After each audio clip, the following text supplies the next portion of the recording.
מהר. יהיו התואר. תגיעו, לא קקי, מהר יהיה.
Pura fuerza rígida, viejo. Otro pedo, viejo.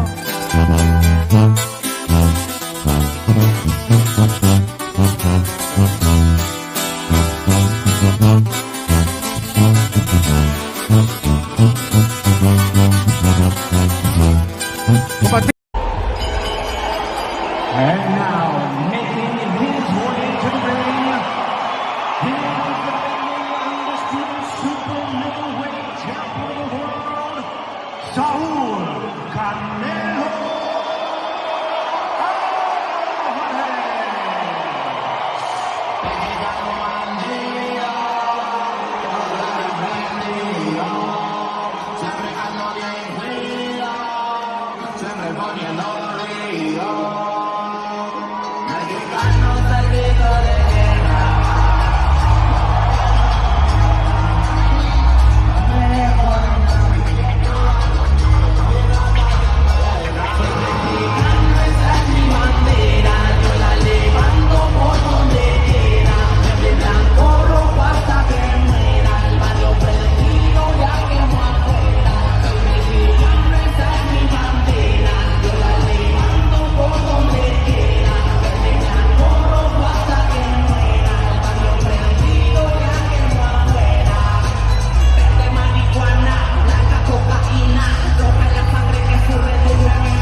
Alright, this bum show out of the way.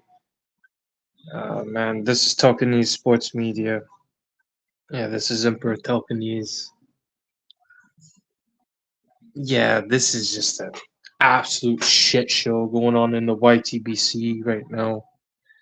War is imminent in the YTBC, as well as my preparation. Just not doing too well. Just going through a lot of shit right now, but every day it's just some other shit that just,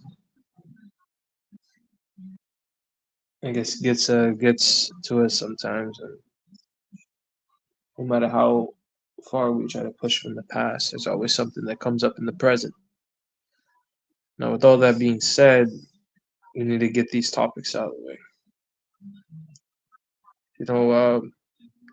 Martin Bacoli absolutely destroyed Jared Anderson, like I said in my prediction. I'm just rather disappointed with how Pitbull fought, most definitely. I believe he should have been more aggressive. I believe he held back a bit. And yeah, I mean, that was kind of a disappointment right there. He has more IQ than that.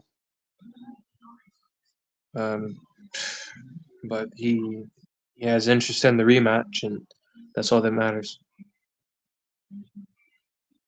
Of course, we can talk about the co-main event where that was actually rather funny.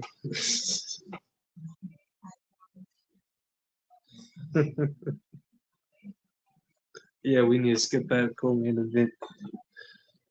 But Bud Crawford versus Majimov went exactly how I thought it would go.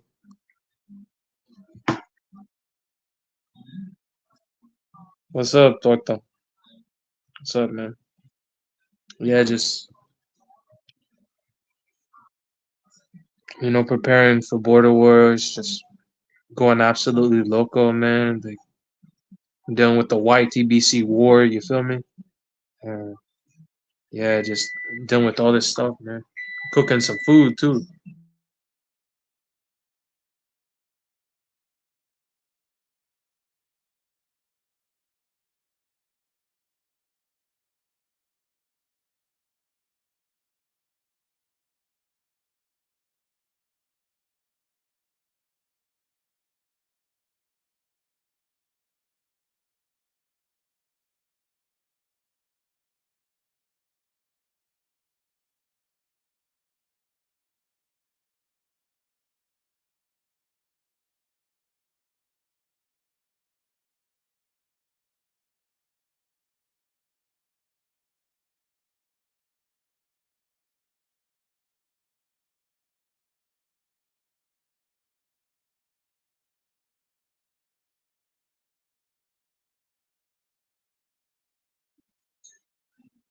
Yeah, I said that. I said, man, this is a chicken, man. Yeah, just put it in the oven, bro. Easy work. Easy work. Easy work. Yeah. Yeah, it says that I have sound, so yeah.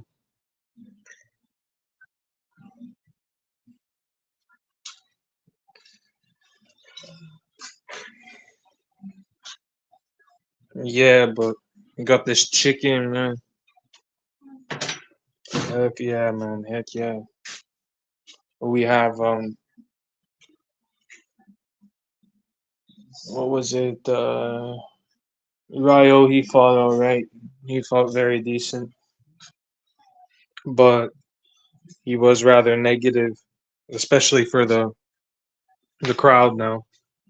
Or there last night, you could hear as they booed. Some people even thought that Pitbull won. Um, and again, he shows interest for that rematch clause. So yeah, I'm set for Border Wars. I'm really set for Border Wars. I just need to send a few sparring, like a sparring clip or something with me and a local. And that's about it. And that's all that's left to really do. I've passed my medicals, which costed me about $35. I paid for my USA Boxing Passbook, which costed about $100, and I paid, of course, $150 to the boxing was for entry into the show. So, and that, of course, totals to about $285. And yeah, everything's paid up and updated. Yeah. Yeah, it was kind of weird. It was kind of weird because I've signed up for USA Box, or I signed up for as a professional, um, or sanctioned professional, because I done a bunch of unsanctioned shit for money.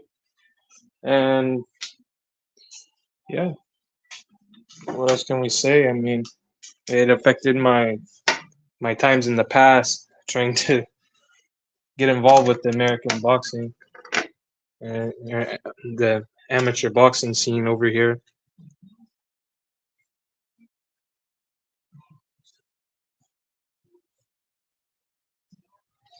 Yeah, I mean, I don't have an issue with the decision, but I think that there's a list of people like I think the fight could. I mean, I wouldn't have. It was just a very, very questionable performance, and and again, the fans did not seem to like the way that Raya was fighting at all, and some people were booing at the decision itself on top of how Raya was fighting. So Raya set himself up that one.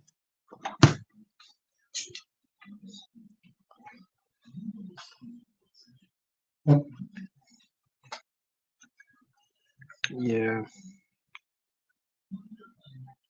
At the end of the day, you can't really expect Rayo Valenzuela to hold that belt very long.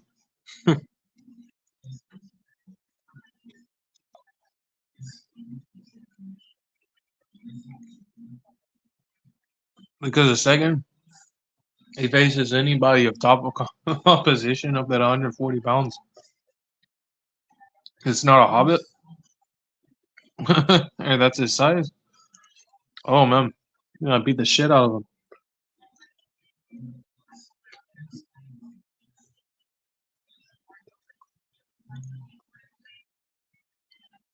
Because it seems like his problems with Edwin De Los Santos, and he's been a punching bag.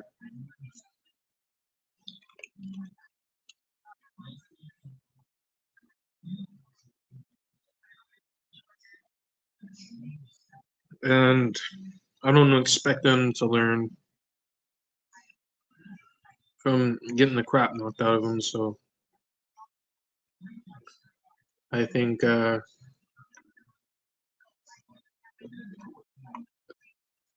Raul Valenzuela should really tread carefully moving forward. I think Robert Garcia needs to move his fighter well.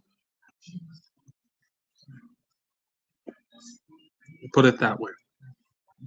Whoever's in his management and his promoters, they all need to make sure that they move Raul right from here onward, because if you jump right into a title unification, it's not going to last very long, is it?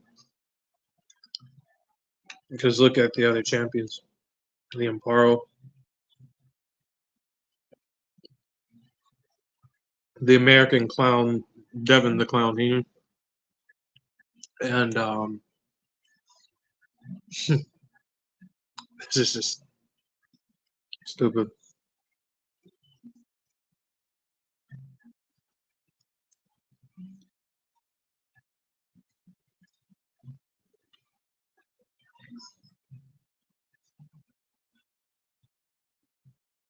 So, what's up next, I would say, is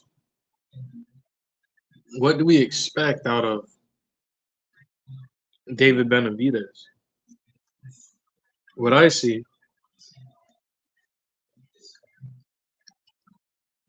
is a man that was punching weak because he was weak versus Vosnik. I believe David Benavidez needs to move up to cruiserweight. And let me explain to you why. I believe his body is telling him that as we speak.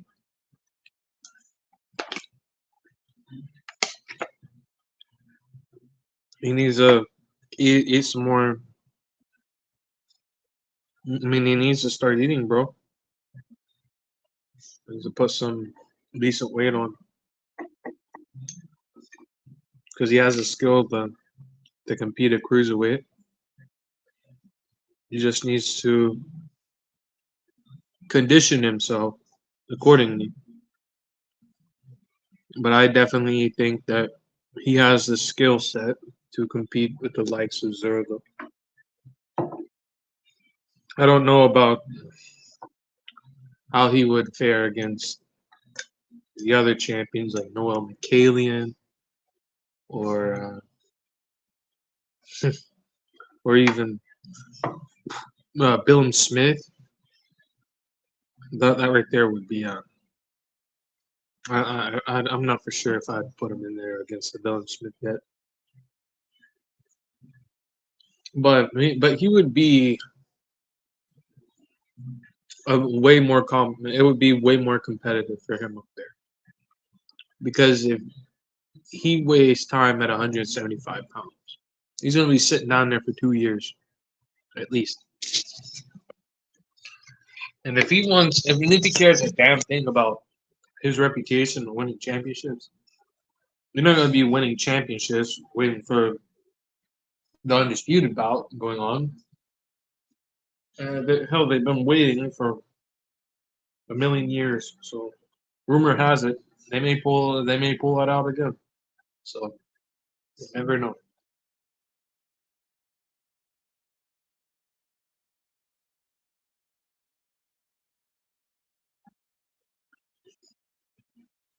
Yeah, David Benavidez. That would be my recommendation to him. No doubt is consider a move up the cruiserweight and quit putting yourself in divisions that are just clogged up and gonna take 2-3 years in order to get a world title fight. You know, that's just how that goes. I mean, why do fighters say, "Oh, I'm tired of waiting for a title shot here"? When you're just gonna wait for just as long down there at 175 pounds. So might as well go where there's 4 champions instead of that one champion. And hell, if Badu Jack can compete at 100 or cruiserweight and win a belt, then I'm pretty sure that a youthful David Benavidez with his skill set can compete at that weight class as well. I mean, I'm just saying because I don't want to see Benavidez waste his whole entire career, and I'm not even a big fan of his like that, you know? This is just me speaking like as if I'm really trying to move the fighter myself.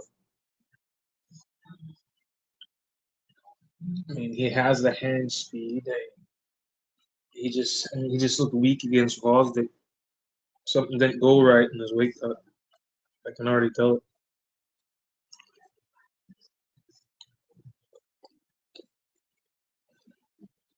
That wasn't a punching power issue from moving up in weight. That's his body telling him you need to move up.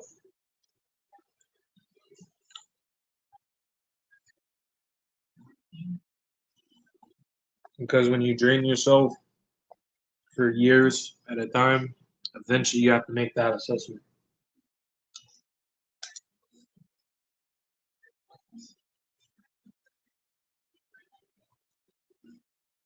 I believe he would last a bit longer at cruiserweight, taking in consideration the opposition up there. I mean, there's a lot of prospects from going up there.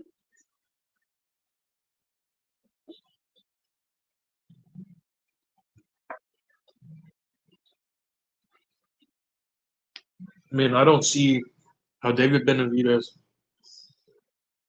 can consider weighting down at 175 pounds for a year or two. I would be like, well, the hell with this division.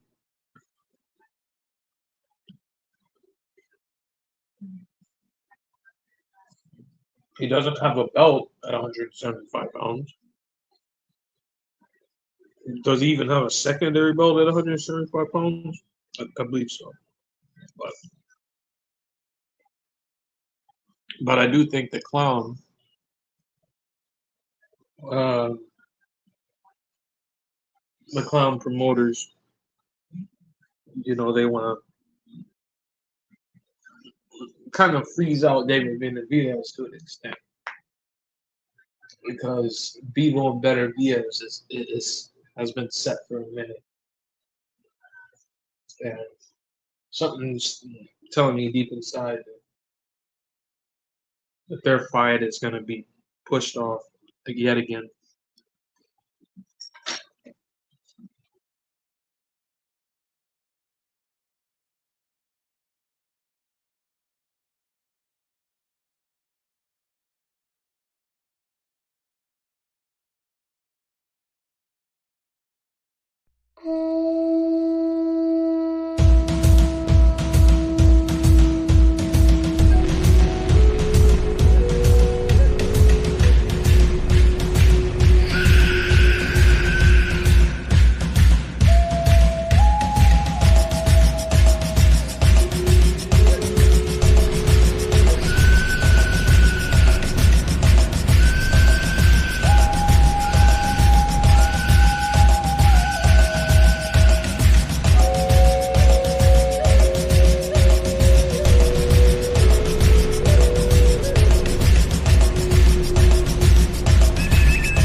All right, what's up next is a bunch of clowns and bums that got eradicated in yesterday's card. Let's talk about Jared Anderson. That clown absolutely got his head cracked open like a coconut by the silverback, our boy Martin Bacoli. Absolutely eviscerated him. What else can we say, man? Some bums got exposed yesterday, and Andy broke his hand. Sucked, but that's all we can really say about that. You know. But the good news is a bunch of clowns got exposed yesterday, and what else can we ask for? So this is Emperor Telkanes signing up.